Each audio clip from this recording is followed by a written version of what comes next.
Hello guys, how are you? कैसे हैं आप सब लोग? Welcome to Swastik academy. वो कैसे हैं आप सब लोग? I hope you all are good. तो मुझे लगता है कि लोगों को मिसकंसेप्शन है कि इसमें सारी वीडियोस सारा लेक्चर कवर होगा कि नहीं होगा, फिजिकल ज्योग्राफी पूरी कंप्लीट होगी कि नहीं। ठीक है, मैं गारंटी दे रहा हूँ कि यहाँ पे आपकी फिजिकल ज्योग्राफी जो आप पेड कोर्सेज में लेते हैं में पढ़ते हैं, सेम कंटेंट आपको यहाँ पे प्रोवाइड किया जाएगा। आप कंपेयर करके देख लीजिएगा। अगर कुछ हो अगर ये आपकी चॉइस है, बट मेरी गारंटी है कि जो कंटेंट आप पेड कोर्स में देखोगे, जो कंटेंट आपको पेड कोर्स में देखने मिलेगा, मैं आपको यहाँ फ्री ऑफ कॉस्ट यूट्यूब पे प्रोवाइड करवाऊंगा। फिजिकल ज्योग्राफी का है, आगे भी यहाँ प्लानिंग है, उसको आगे भी शेड्यूल किया जाएगा। तो प्लीज़ फुल वीडियो वॉच करें। वीडियोज़ आपके लिए बन रही हैं, ये कंटेंट आपके लिए है। ठीक है, तो coming back to the point, last lecture में हमने इंटीरियर ऑफ अर्थ पढ़ा था, लेयर्स ऑफ अर्थ पढ़ लिया था। ठीक है, ये भी देखा था कैसे होती हैं। तो आज हम उनका एक एविडेंसेस वाला जो पोर्शन है उसमें आगे बढ़ रहे हैं। जो पहला एविडेंसेस मिलता है हमको, क्या मिलता है? अर्थक्वेक मिलता है। जो उसको हम डायरेक्ट एविडेंस में, डायरेक्ट सोर्स के कैटेगरी में हम देखते हैं। तो अर्थक्वेक क्या है, चलें आगे बढ़ते हैं अर्थक्वेक के लिए। ठीक है, तो अर्थक्वेक क्या है? अर्थक्वेक एक क्या है? शेकिंग, वाइब्रेशन होती है अर्थ में, मूवमेंट है, शेकिंग होगी या ट्रेमलिंग ऑफ लिथोस्फीयर होगा, ये अर्थक्वेक आएगा। लाइक, या जैसे कि आप पिक्चर्स में देख रहे हैं, इस टाइप से आपको कुछ मिलेगा, या शेक होता हुआ दिखेगा, या कोलैप्स होता हुआ दिखेगा। ये सारी चीज़ें अर्थक्वेक के कारण ही होती हैं। और क्या हो सकता है? डीप मीनिंग के कारण अर्थक्वेक हो आ सकता है। ठीक है, इसमें आपको एक वर्ड होता है आइसोस्टेसी। आइसोस्टेसी क्या है? जो राइजिंग और सेटलिंग जो पोर्शन होता है, जैसे अर्थक्वेक आएगा तो कुछ पोर्शन राइज होगा, कुछ पोर्शन से नीचे जाएगा। तो ये जो एक इक्विलिब्रियम पॉइंट पे आके रुकेगा, ठीक? मान लीजिए ये अर्थ अर्थ है, यहाँ से आपका ये राइज हो रहा है, डाउन जा रहा है, राइज हो रहा है और सेटल डाउन हो रहा है। एक पॉइंट आएगा जहाँ पे ये पूरा का पूरा न्यूट्रलाइज हो जाएगा, कि ना ये राइज होगा ना ये सेटल डाउन होगा। लाइक अ सैंड, सैंड आप किसी बॉक्स में या किसी कंटेनर में रखेंगे तो फुल भर दिया और उसके बाद उसको शेक किया। शेक होने के बाद क्या होती है कि शेकिंग के कारण जो सैंड होगी वो नीचे सेटल डाउन होगी, लेकिन एक पॉइंट के बाद वो सेटल डाउन नहीं हो पाएगी। तो ये जो पॉइंट है कि जिस पॉइंट के बाद वो सेटल डाउन नहीं हो पा रही है, ना ऊपर जा रही है ना नीचे हो पा रही है, या नीचे दब नहीं पा रही, तो वो क्या पॉइंट क्या कहलाएगा उसका? Isostasy. ठीक है, डेफिनेशन देख लेते हैं क्या है। आइसोस्टेसी इज द राइजिंग और settling of the portions of Earth's lithosphere that occurs when weight is removed or added in order to maintain equilibrium। क्या कर रहा है? इक्विलिब्रियम बिटवीन, इक्विलिब्रियम किसके बीच में बन रहा है? Bouncy forces that pushes the lithosphere upward. Bouncy forces जो लिथोस्फीयर को अपवर्ड फोर्स कर रही है, and gravity forces that pulls the lithosphere downward. किसके किसके बीच में? Bouncy force and gravity force के बीच में जो इक्विलिब्रियम स्टेट हो रही है उसको बोलेंगे आइसोस्टेसी। ठीक है, तो नेचुरल डिजास्टर हम सभी जानते हैं, लगभग कुछ ही लोग हों, शायद ही हों मेरे हिसाब से, कि जो इसको नेचुरल डिजास्टर के बारे में ना पता हो। तो लैंड, एयर एंड वाटर, ये तीन नेचुरल डिजास्टर में क्या क्या आता है? लैंड में आएगा earthquake, landslide, volcanism, forest fire, avalanches, ये लैंड में जाएगा। एयर में क्या था? Storms, cyclones, tornadoes, thunder storms. Water में फ्लड, सुनामी, ड्रॉट।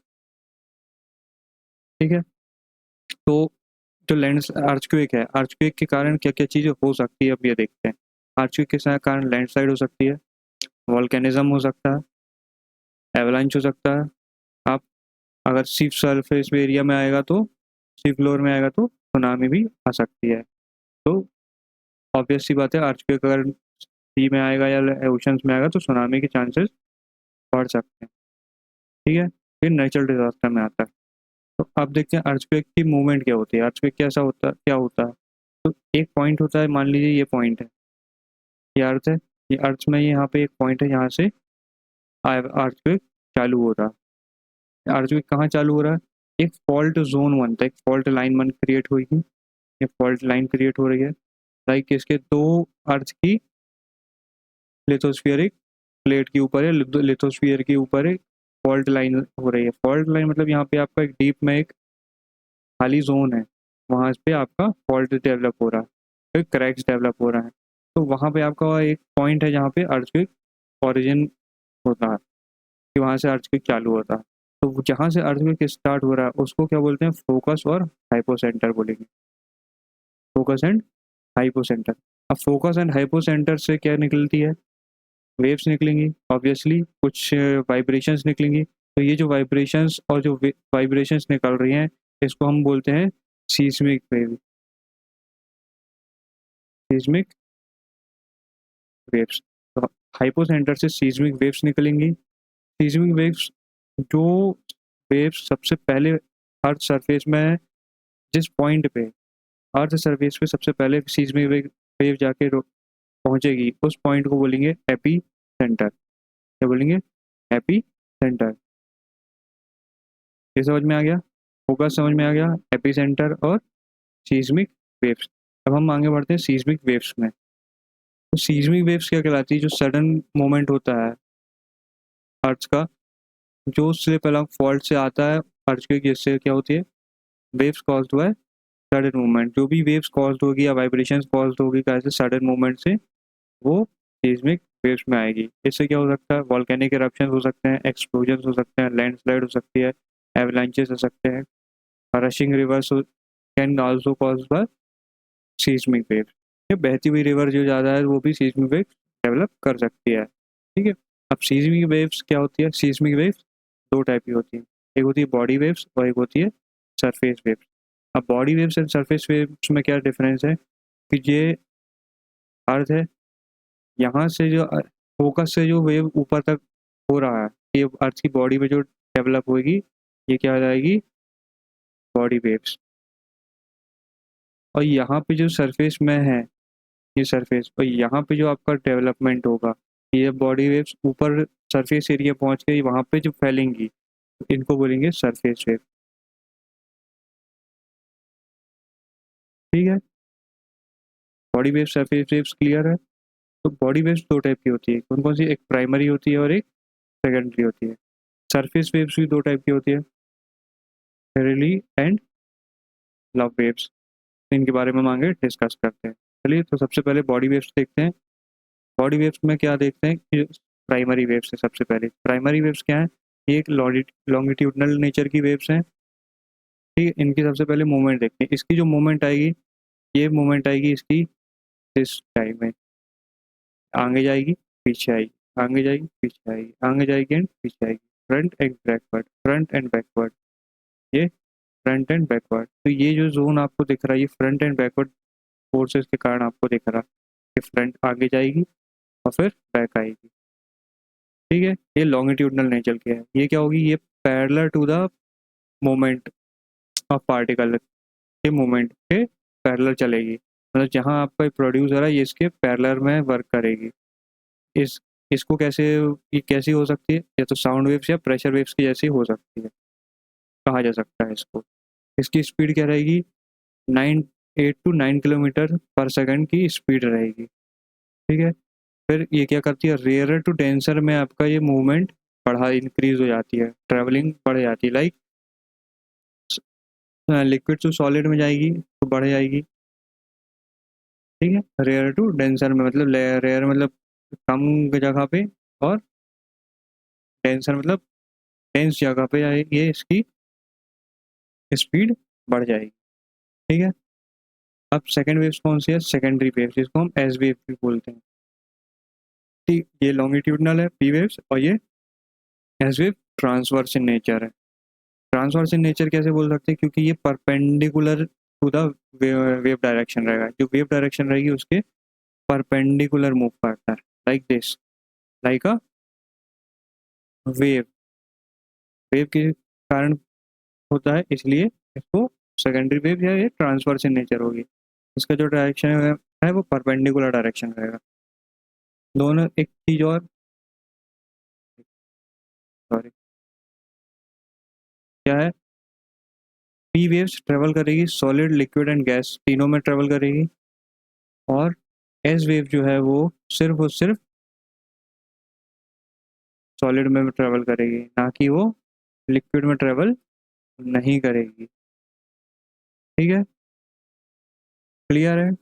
इसके बाद आ जाते हैं अपन सरफेस वेव्स। सरफेस वेव्स में क्या है, railing, railing and love waves. Railing waves क्या होती है, ज़्यादा कुछ नहीं, इसमें बॉडी वेव्स ही कहलाता है। इसमें जो राउंड होता है, इसका जो existence wire priority predicted by John William Stuart and Lord Rayleigh ने 1885 पे इसको बोला था। ये क्या करती है, प्रॉपर मोशन को सिमिलर है वेव्स में करती है, बट इसमें जो जो सीस्मिक वेव्स है वो क्या होती है, motion of the particle at the shallow and deep waves में आएगा। इसका जो मोमेंट आएगा वो कैसा आएगा, ये रोटेशनल में आएगा, रोटेट करते हुए आएगा। ये सरफेस में रोटेट कर रहा है, लाइक इस टाइप से ये सरफेस में रोटेट कर रहा है, ये घूमते हुए जाएगा, रोटेशन। ठीक है। एंड लव वेव जो है, लव वेव हॉरिजॉन्टल है, इस पे ये डिस्प्लेस्ड फीचर है ग्राउंड का, इसमें डिस्ट्रक्टिव रहेगी ये, कैसे, रेलेस वेव से, ये सॉलिड और लिक्विड दोनों से ट्रेवल कर सकती है। इसका जो मूवमेंट आएगा वो इस वे में आएगा, ये इधर भी जा रहा है, इधर आ रहा है, लाइक दिस, इधर and this was the, this is the moment of love waves. ठीक है, आई होप आपको body waves and surface waves clear हो गएंगे। अब हम देखते हैं, इसमें देखने से पहले हम देखते हैं P wave and S wave का पार्ट्स। क्यों, क्योंकि देखिए पी वेव जो है वो सॉलिड लिक्विड एंड गैस तीनों में ट्रेवल करती है। तो जब हम कोर्स, ये आपका मेंटल है, मेंटल यहाँ पे सॉलिड है, यहाँ पे लिक्विड है, और यहाँ पे सॉलिड है, कोर सॉलिड में आ गया, है ना। तो ये सॉलिड लिक्विड एंड सॉलिड, तो जब भी ये जिस पॉइंट से निकला अर्थक्वेक, पी वेव्स निकल रही हैं, इस पॉइंट में आके, इस पॉइंट में आके डेविएट किया, फिर इस पॉइंट में आके डेविएट किया, और यहाँ पे पहुंचा। तो ये इसका जो डेविएशन के कारण जो पॉइंट पोर्शन बनता है, एक इसको बोलते हैं शेडो जोन। तो शेडो जोन का क्या होता है, जो शेडो जोन वो होता है जहाँ पे आपको पी वेव फील नहीं होंगी कि आपको कहाँ से आया, या अर्थक्वेक फील नहीं होगा इस पॉइंट में। तो ये जो जोन है वो कहाँ से होता है, 103 डिग्री टू 150 डिग्री, ये अप्रॉक्स है वैल्यू है, ये 140 या 142 143 भी हो सकता है, हर जगह पे अलग अलग मिलेगा। बट हम इसके अपनी फैसिलिटेट के लिए इजी पड़े, इसलिए हम अपने को 150 डिग्री मान लेते हैं। ठीक है, तो पी वेव का जो शेडो जोन होगा वो 103 डिग्री होगा टू 1050 डिग्री या 142 डिग्री इसका। ठीक है, सेम सिमिलरली एज वेव का जो पाथ होता है वो क्या होता है, सिर्फ और सिर्फ सॉलिड्स में जाएगा, मेंटल में ही जाता है, कोर में नहीं जाएगा। तो जब कोर स्टार्ट होता है, लाइक लिक्विड स्टार्ट होगा, तो 103 डिग्री टू 103 डिग्री का जो पोर्शन है वहाँ पे आपको शेडो जोन मिलेगा, किसका, एस वेव का। ठीक है, आया समझ में। पाथ डेविएट करेगा, एस वेव भी डेविएट कर, एस वेव सिर्फ सॉलिड में ट्रेवल करेगी, P wave solid liquid gas तीनों में ट्रेवल करेगी। एस वेव में 103 डिग्री टू 103 डिग्री का शेडो जोन होगा, और पी वेव का 103 टू 150 डिग्री का शेडो जोन होगा। ठीक है, अब हम आगे बढ़ते हैं सिस्मोग्राफ में। सिस्मोग्राफ क्या होता है, एक सिस्मोग्राफ है आपका एक इंस्ट्रूमेंट है जहाँ से आप अर्थक्वेक को मेजर करते हैं कि कितनी इंटेंसिटी का और कितनी एम्पलीट्यूड का अर्थक्वेक आया है। ठीक है, ये seismograph invented Chinese philosopher Chang Heng ने बनाया था 132 AD में। इसमें दो चीज़ें कनेक्ट करते हैं, रिक्टर स्केल्स कनेक्ट होती है एंड मर्केली स्केल्स कनेक्ट होती है।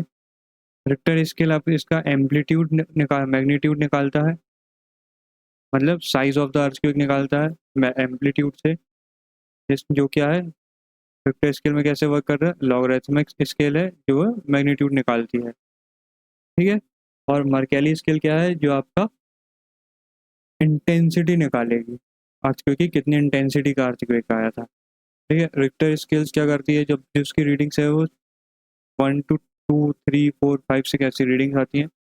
जो 1 से 2 आया, मतलब किसी का 1 आया, किसी की जगह पे 2 आया, तो 1 और 2 का जो डिफरेंस रहेगा वो क्या आएगा, जितना मैग्नीट्यूड 1 है उससे 10 टाइम्स 2 है। मतलब यहाँ अगर 1 है तो यहाँ पे 10 टाइम्स 10 हो गया, यहाँ पे अगर 10 है तो यहाँ 20 हो जाएगा, मल्टीप्लाई बाय 10 हो जाएगा। ठीक है, ऐसे ही जैसे जैसे रीडिंग्स आगे बढ़ेगी मल्टीप्लाइड बाय 10 टाइम्स इंक्रीज होते जाएगा, तो क्या हो गया, ये डिस्ट्रक्शन 10 टाइम्स इंक्रीज होते जाएगा। ठीक है, तो मर्केली स्केल्स क्या है, मर्केली स्केल्स भी यही है, 0 to 12 यूनिट्स इसमें होते हैं, 6 से प्लस होगा तो ये डिस्ट्रक्टिव ज़्यादा होगी। ठीक है, आई होप आपको seismograph, Richter scale and Mercalli scales समझ में आ गई होंगी। चलिए अभी अपन आगे बढ़ते हैं। अब हम देखते हैं कि इसमें हमको ये जो एविड सोर्सेज हमको मिला है अर्थक्वेक का, ये हमको क्या क्या प्रूफ एविडेंस देता है, ये हमको क्या क्या एविडेंस देता है। एविडेंस कैसे देखते हैं, ये क्या क्या मिला, इंटीरियर ऑफ जो अर्थ है वो डिफरेंट लेयर्स में बना हुआ है, अलग अलग लेयर टाइप की लेयर्स हैं, अलग अलग लेयर्स में आउटर कोर जो है वो लिक्विड है और इनर कोर है वो सॉलिड है। क्यों, क्योंकि यहाँ पी वेव ट्रेवल कर रही है वो लिक्विड में भी ट्रेवल कर रही है और इनर कोर में भी ट्रेवल कर रही है। बस एज वेव जो है वो आउटर कोर में स्टॉप हो जाती है, इनर कोर में आउटर कोर के बाद नहीं जा पाती है। शेडो जोन मैंने बता दिया था 103 degree to 103 degree. Shadow zone S wave का ज़्यादा है in comparison to P wave से, पी वेव का कितना छोटा है 103 टू 142 डिग्री का। ठीक है, अब यहाँ होता है आपका क्या, अर्थक्वेक एंड, ये आपका ऑल ओवर नॉलेज है, पूरी चीज़ें अर्थक्वेक के लिए। ठीक है, अब हम हमारा जो एक टॉपिक बचा है उसको बोलते हैं लेयर्स ऑफ अर्थ में ही एक होता है डिसकंटिन्यूटी। अब डिसकंटिन्यूटी कुछ है नहीं, सिंपल सी बात है, एक ट्रांजिशन जोन है। ट्रांजिशन जोन किसका है, हर लेयर के बाद एक कुछ पोर्शन है जहाँ से वो ट्रांजिशन होता है। एकदम से तो ऐसे नहीं था कि यहाँ क्रस्ट था एकदम से मेंटल आ गया, तो यहाँ मेंटल है वो एकदम से यहाँ कोर आ गया, सडन कोर आ जाएगा, ऐसा तो नहीं होगा। जो एक ट्रांजिशन जोन है, हाँ पहले मेंटल था, क्रस्ट था, क्रस्ट धीरे धीरे मेंटल में कन्वर्ट हुआ, मेंटल धीरे धीरे कोर में कन्वर्ट हो रहा है, उनके बीच का ट्रांजिशन जोन है। तो आपको इम्पोर्टेंट है वो याद रखना है। ठीक है, सबसे इम्पोर्टेंट है आपको क्या क्या मेन 3 चीज़ें याद रखना। क्या, सबसे पहले आप याद रखेंगे क्रस्ट और मेंटल के बीच में आता है मोहविक। ठीक है, मेंटल और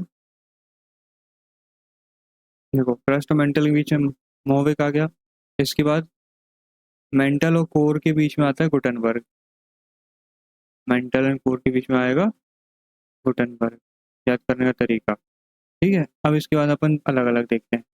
अपर क्रस्ट और लोअर क्रस्ट में के बीच में आएगा कॉनराड डिसकंटिन्यूटी, अपर मेंटल और लोअर मेंटल के बीच में आएगा रेपिटी डिसकंटिन्यूटी, फिर आउटर कोर और इनर कोर के बीच में आएगा लेहमन डिसकंटिन्यूटी। अब ये नाम जो हैं ये नाम ऐसे ही हैं, इनको हिंदी मीडियम में इंग्लिश मीडियम दोनों को ऐसे ही याद करना होगा, कुछ चेंज नहीं है। क्यों, क्योंकि ये साइंटिस्ट या जो फिलोसफी जोग्राफिस्ट के नाम है जिन्होंने ये बताया है डिसकंटिन्यूटी के बारे में, उन्हीं के नाम पे सारी डिसकंटिन्यूटी के नाम रखे गए हैं। ठीक है, आई होप आपको ये लेक्चर्स पसंद आया होगा। Thanks for watching, do like share and subscribe, share करिए जिस जहाँ भी आपको लगता है कोई जिसको हेल्प हो सके, एंड सब्सक्राइब माय चैनल। और